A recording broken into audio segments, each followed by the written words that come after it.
Let's dive in, and we are going to start with Miss Abby. She needs a little bit of help on daily, weekly to-do list, and she asked, I'm wondering if you have a daily, weekly list of basic blogging must-dos, like make new pins, make 2 pins every day or post per week, social media posts per day, Facebook Live once per week, etc. I have a hard time trying to list out each task by their needed frequency, and if that makes sense. The productivity video is very helpful though, and I'm ready to use Google Docs now. Okay. Here's the thing. Planning is like my thing. It's my favorite thing to do, list making. So I'm going to jump in with an answer on this one. And unfortunately, there is no answer to this one because my to-do list is not going to match your to-do list. It's not going to match Caroline's to-do list. It's not going to match anyone's. Your business is completely different. Just like your cleaning to-do list is going to be completely different from my cleaning to-do list. So what I'm going to do, I'm not going to give you the list, but I'm going to tell you how I make my own to-do list, the one that you actually see in Google Docs that I reference all the time. So basically what you do is a brain dump, and anybody who's in organizing or planning or productivity knows what that is. And a brain dump is just a piece of paper. Yeah. And you just start writing things down. You get everything out of your head and give it validation on a piece of paper. Yeah. And that is a super important step that I think many people skip over. Like, oh, I don't have to write down make pins on Pinterest. I'll remember that. No, you have to write it all down. No matter how minor or small it is, how insignificant you think it is, doesn't matter. Get it all written down on paper. And it's not something you're going to do in one sitting. I would get a tablet, a clipboard, whatever it is you want to use, and leave it out for like a week. And as you're doing things for your blog and you forgot to write something down, go ahead and write it down. Let it out all week long. And then this weekend, go through that entire list. It's probably going to be a few pages, chicken scrap pieces of paper, whatever that pile is, go through it. And I would take a couple highlighters. This is how I teach list making on my decluttering blog. Yellow for something that happens every day, pink for something that happens once a week, and blue for something that happens once a month. Go through and highlight everything. Then open up your Google Doc, write your 7 days, however many days you work, 3 days, 5 days, whatever it is, and then divvy out all the yellows and cross them off once you get them down on the particular day or days it has to happen routinely. Then do your weeklies and then do your monthlies. I have a daily checklist and a monthly checklist and a quarterly checklist. I don't have weekly. I have daily, monthly, and quarterly.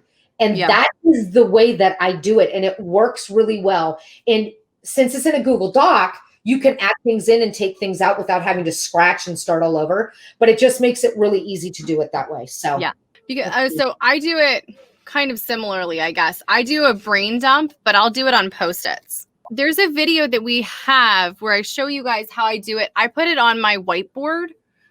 But of course I'm not ready with my whiteboard today, but I'll list, here's my whiteboard. It has already something from a previous coffee chat, but I list it out as everything that I brain dump onto a Post-it. Each idea gets its own Post-it. They go in the today column. Everything goes in the today column. And then whatever I can get done today, awesome sauce. Whatever I don't get done gets moved to tomorrow. And then if it gets put off even more, it goes down the ladder, goes down the list, and gets down there to be eventually. And anything that gets down to eventually is like a monthly or a quarterly task, or it's a I hand it off to somebody kind of task.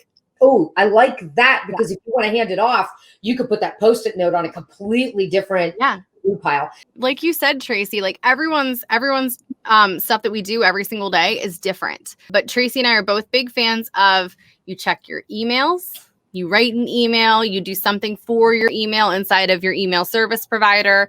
You check up on your Facebook groups, make sure everyone's happy in there, leave comments, whatever.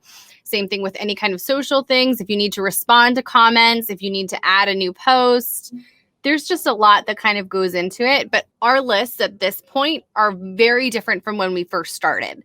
Like your list could very well be every other day you need to have a post that goes live, which means that every other day you are writing, promoting, writing, promoting. And that's how it would go. And I think it's also important to mention that you want to put your writing task in your most creatively productive time segments. Yeah.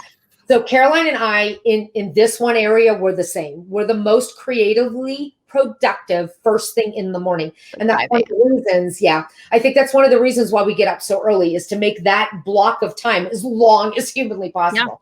So I do all of my newsletter writing, blog post writing, social media writing first thing in the morning. My 4 to 7 time block is when I do all of that, all of that stuff for my blog. And I believe Caroline does the same thing. Absolutely. So that's super important to remember, is don't create Pinterest pins at your most creatively productive moment. Save that for, while you're watching TV with your husband at 7 o'clock at night, or while you're in the parking lot waiting for your kids to get done with school. You have to make your schedule match your schedule, or it's not going to work. You're going to blow things off because they don't make sense to your time frame. So 100%. And that's, again, kind of back to, we don't want you guys to ever feel like just because we get up at 4:30 in the morning, we don't want you to do that. Like, full stop. If you're like, I would much rather stay up until 4:30 in the morning than wake up at 4:30, then your most productive time is at the end of the day. That's when we want you to be your most intentionally creative. That means, like Tracy said, your blog posts, your emails are all going to get written at 1 a.m. And that's totally fine.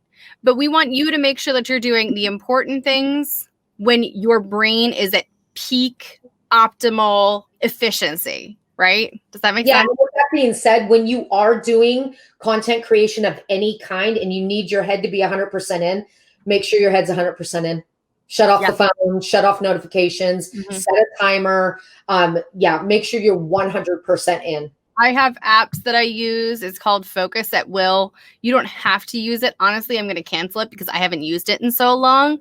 But it is really great because it's a timer and it has like specific sounds that are like designed to keep you focused. But at the same time, you can go to YouTube and search for focus music and you'll find it. Do what works best for you.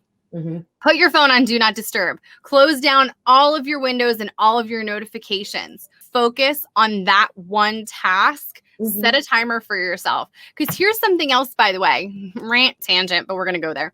I was talking to a friend the other day about how, like, if you have 8 hours to work in a straight period of time, like if you have a 9 to 5, your busy time is like a gas. It occupies whatever space it fills.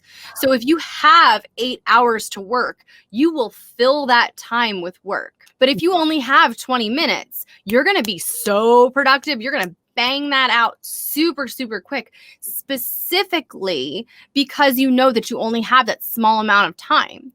So if you set a timer for yourself for, say, 20 minutes, where you're going to be banging out that email, that blog post, making sure that those pins are all done in that 20-minute period of time, you will get that done.